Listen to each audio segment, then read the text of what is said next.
Hi, I'm Bailey Gokenauer. I'm Alex Johnson, and we're the 2021-22 Wong Center Global Ambassadors. Alongside our guest speakers, we will be showing you all about the Wong Center Research Grant, how to apply, why you should participate in research, and what benefits can be had.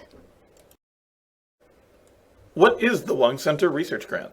The Wong Center Research Grant Program is designed to support students, faculty, and faculty-student teams that seek to conduct original research in an international setting. Consideration is also given to proposals seeking to conduct research within the United States on topics that underscore the connection of the local and global issues of diversity, social justice, and sustainability. Proposals are reviewed by the Global Education Committee, and there are typically about 10 to 20 applicants per year. What is the goal of the Wong Center Research Grant? The grant monies are available for projects that contribute to the individual's educational experience in ways not available through traditional study away programs. These grants are intended to support supplementary travel expenses for capstone research, independent internships, service learning projects, or other independent projects. When can you use it? The general timeline for the Wong Center Research Grant is that activities can be carried out between June 1st and May 31st of the following academic year.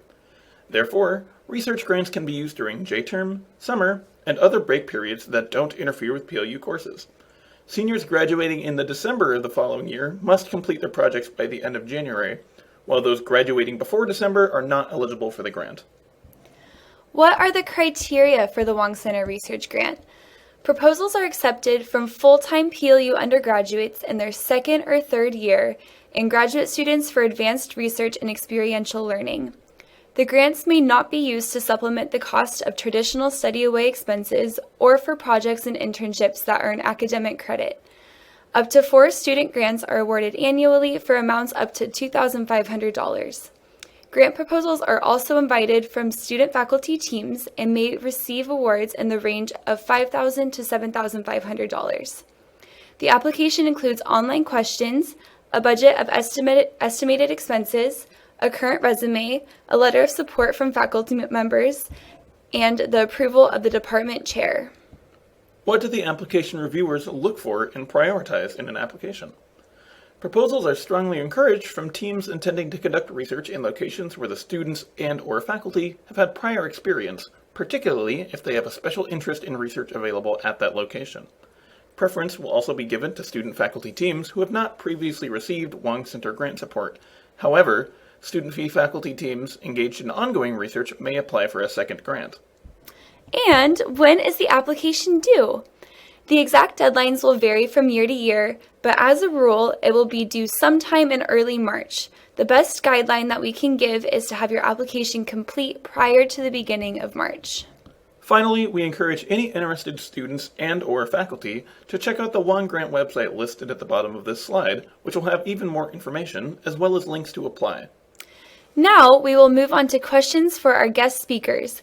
Carrie Dolan, who has just started her own research in Oaxaca this spring, will first discuss the application process. After that, we will hear from Elizabeth Coulis and Dr. Gregory Utes, who performed research in Trinidad and Tobago in the 2019 and 2020 academic year.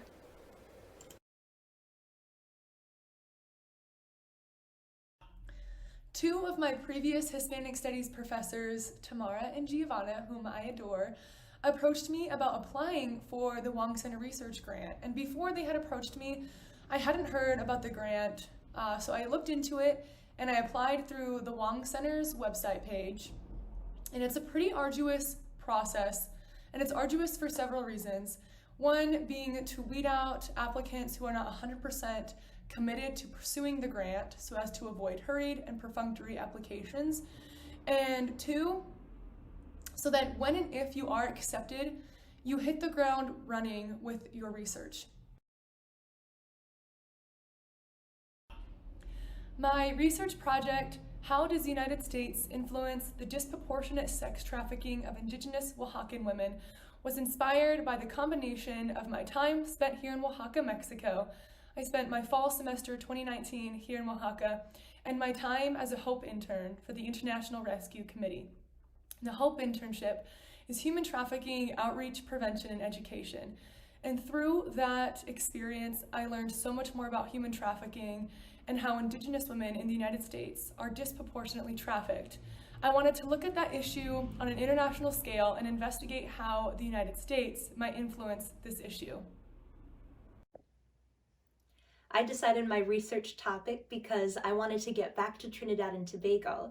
I had studied there 2 years previously, part of a study away experience, and I was in touch with Dr. Utes, who he kind of leads up that program, and just really wanted to get back there. So I was thinking about my senior capstone project for global studies and decided that this would be a good fit. I've been involved in the Trinidad Gateway program since 1999 and observed the decline and now apparent resurgence of the cocoa industry. And I also became aware of a group called ARC, the Alliance of Rural Communities in Trinidad. This is a farmers collective which is trying to reinvent cocoa to better serve the actual villagers with the cocoa orchards. So they're involved in a variety of very creative experiments, trying to figure out how to keep more villagers in their home villages to provide them with a sustainable economy and also to keep the environment sustainable and healthy. I recommend starting the application process about 3 to 4 months before the application is due. So that would put you starting the application in January since it's due about April. And I know that sounds a little early, but you need time to solidify your research idea. You need to create a holistic budget. You need an advisor and other components that take quite a bit of time to figure out. So starting earlier rather than later is advantageous.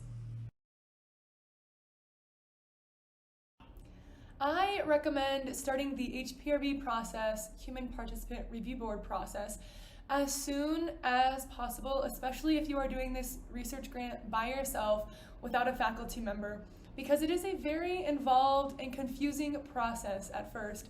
So you're going to want to start that as soon as you are accepted. I am most looking forward to building upon the pre-existing relationships I have here with folks in Oaxaca and also fostering new relationships and conducting interviews.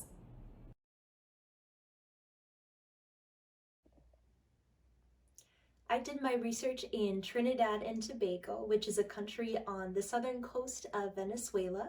I did this research in January of 2020. It was a month-long research project, and I had the privilege to study the bean to bar cocoa movement in Trinidad and Tobago. So I got to learn about the different networks, being the farmers, the university, some of the local community organizations, chocolatiers, how they all work together to form networks and, learn about cocoa and make delicious products. During January of 2020, Global Studies major Elizabeth Koulis and I spent 4 weeks in Trinidad and Tobago in the Southern Caribbean, studying the resurgent cocoa industry. We were actually there to find out the ways that village farmers are developing new post-colonial models for sustainable agribusinesses that also aspire to sustainability, social, economic, and environmental sustainability.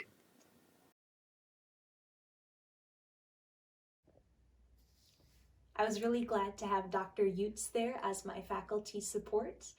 Generally, I took the lead on the research and scheduling our interviews because Dr. Utes, he was teaching a J-term class at the same time, but it was great just knowing that he was in the country with me and we could go together on some of the interviews. So really glad to do a faculty-student research project. Elizabeth Koulis had already spent 5 months in Trinidad as part of the Gateway program, so she knew the culture. So my primary role as professor in the research team was to help design the overall project and then to introduce Elizabeth to the people with whom she would live, work, and do interviews. And then on a daily basis, we had conversations ranging from 5 minutes to 3 hours, I would say, debriefing what she'd already come up with, interpreting it, and perhaps planning next steps for the next day. Well, besides just the joy of having another person on the team to share what you love to study, there's also the benefit you have another person. You can split up and do different things on different days. There is the obvious scholarly benefit of having another person to talk to about what you've discovered that day, to help interpret the findings, to come up with creative strategies for the next steps. But also, I think having a student in particular, rather than just another professional colleague, causes a faculty member to really think perhaps more deeply about the assumptions upon which the research is based or the methodologies. You're really having to explain things to a younger person.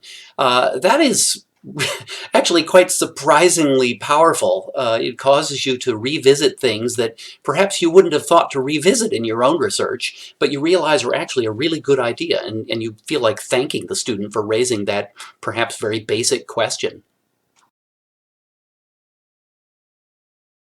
A student in one of these research teams is able not only to, of course, observe the faculty member doing their professional thing, be introduced to the culture, to the research methodologies, of course, but even more than that, they really get to co-create the research study. They get to question the design, make suggestions about the design. They get to participate in the collection of the data, information, whatever it is. They are an integral part of analyzing the data. They're part of writing it up. So really this introduces them to the whole process. And of course, in the case of Elizabeth, she was planning on applying to the Peace Corps, and this gave her a wonderful example in her portfolio of very serious research done in the field that proved that she was the right person to spend time in the field for the Peace Corps. I plan to use this research grant to better understand firsthand how the United States influences egregious human rights violations like this one. I would say I'm a very inquisitive and self-motivated individual, which is in part why I received this research grant. Effecting and administering justice is a deeply rooted passion of mine, and I would love to look back when I'm in political office and say, yes, it was formative experiences like this one that helped solidify and shape my vocation of pursuing and administering justice. So having this research experience was a really great resume booster. I definitely have been able to talk about it in interviews, and also looking forward, if I want to go to grad school, it would be awesome on grad school applications. One of the most challenging parts of researching in another culture is adapting your own culture's research methodology to work and to gain the trust of people in another culture.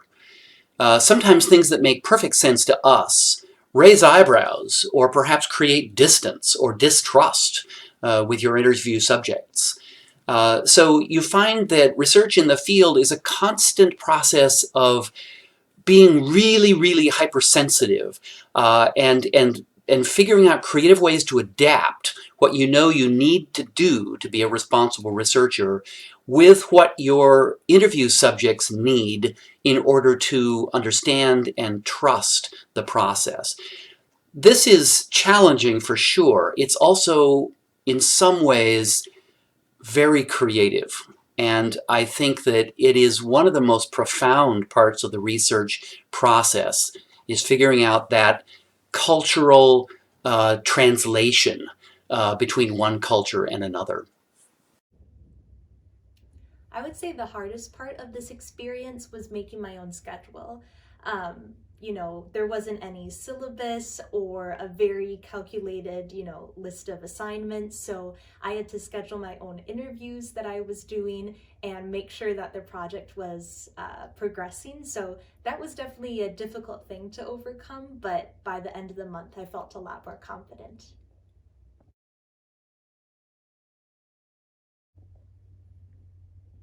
My favorite part of this research experience was getting back to Trinidad since I had studied abroad there 2 years earlier, but also just reconnecting with the folks that I had met on my study abroad experience.